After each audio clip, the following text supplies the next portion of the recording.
nos venimos a la Argentina, más vale, nos contás una historia positiva. ¿A dónde me dijo?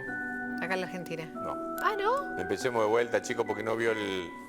Ah, ¿no decía Argentina secreta? No, es una historia del mundo.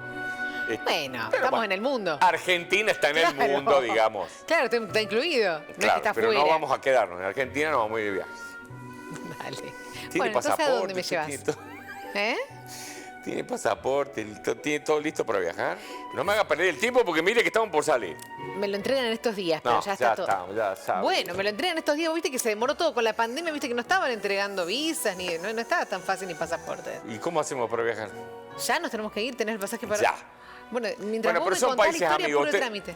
Déjeme que yo hablo ahí. Ah, tenés contactos, pero bueno, entonces... Tiro unos pesitos. Ahí. Move los hilos. Unos pesitos. Con unos pesitos. La plata mueve el mundo.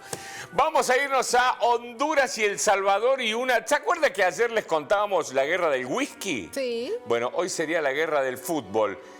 Nada más que fue todo lo contrario de lo divertido y de lo pintoresco de la guerra del whisky. Todo lo contrario. Por lo tanto, no es una historia agradable. La guerra del fútbol entre Honduras y El Salvador. Y ahí vemos a los dos equipos. En el año 69, durante 4 días, El Salvador y Honduras se enfrentaron en un conflicto que dejó miles de personas muertas y muchas más desplazadas. Se llamó la Guerra del Fútbol. Luego de un partido en el Estadio Azteca en México, en el que iba 2-2, era el tercer partido entre Honduras y El Salvador, las selecciones de Honduras y de El Salvador, en menos de 3 semanas. La razón era simple, pero a la vez enorme. Ambas selecciones disputaban el cupo para entrar en el Mundial de México 70.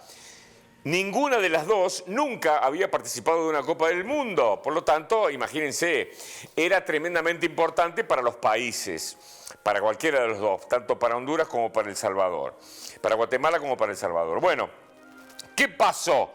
Honduras había ganado el primer partido 1-0 en Tegucigalpa. El Salvador había vencido en el partido de revancha por 3-0. O sea que tenían que jugar el bueno, el tercer partido. El que ganaba entraba a el Mundial de México 1970.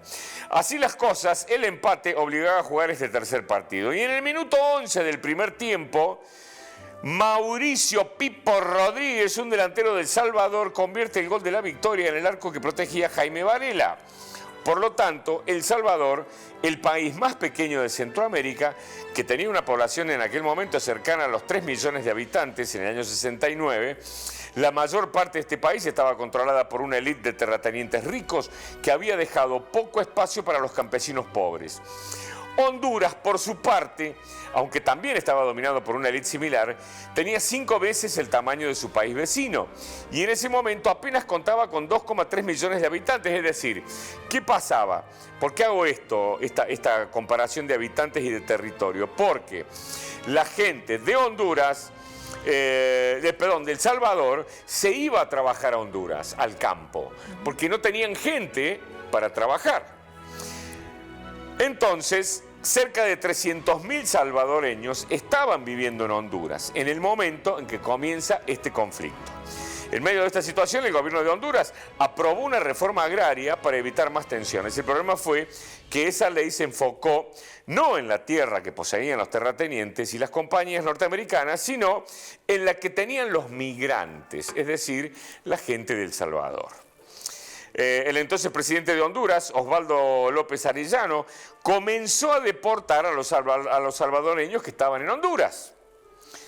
Y ahí se pudrió todo. A su vez, el gobierno del presidente salvadoreño, Fidel Sánchez, intentaba lidiar, claro, imagínate, se le venían 300.000 personas de golpe a El Salvador, que no estaban. ¿Qué le daban a esa gente si no había trabajo para darle? Bueno, digo, se les complicaba todo. El 27 de junio, mientras los jugadores se preparaban para el partido decisivo, El Salvador rompe relaciones diplomáticas con Honduras. El ministro del Interior de El Salvador, Francisco Guerrero, dijo que cerca de 12.000 salvadoreños habían dejado Honduras después del segundo partido debido a una persecución proveniente de un partido entre ambas elecciones. Una cosa de loco, ¿no? Tras el partido, las escaramuzas fronterizas se intensificaron. Mire lo que es eso, hasta bombardeos con aviones había. El 14 de julio, El Salvador ordenó a sus fuerzas militares invadir Honduras y se lanzó una ofensiva aérea. La Organización de los Estados Americanos logró que ambos países llegaran a un cese del fuego el 18 de julio, después de que 3.000 personas murieran. O sea, en 4 días de guerra murieron 3.000 personas. Muchos de ellos resultaron también desplazados por los combates.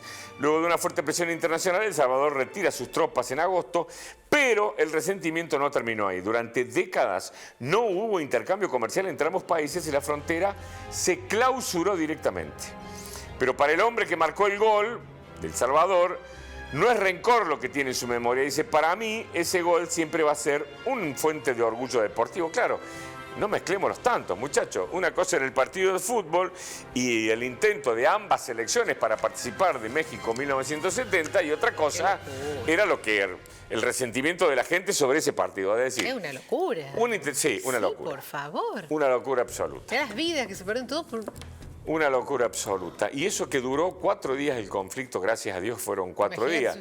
Pero lamentablemente en esos 4 días murieron 3.000 personas. 3.000 personas. Una locura absoluta. Por suerte, ya en el día de hoy, digo, eso ya quedó, no quedó en el olvido, pero sí quedó en la historia, ¿no? Ya las relaciones son otras. Pero miren lo que es las interpretaciones de algunos hechos que la gente, bueno, no, hace locuras. Otra historia que no conocíamos. Muchas gracias por traerla. Hasta luego.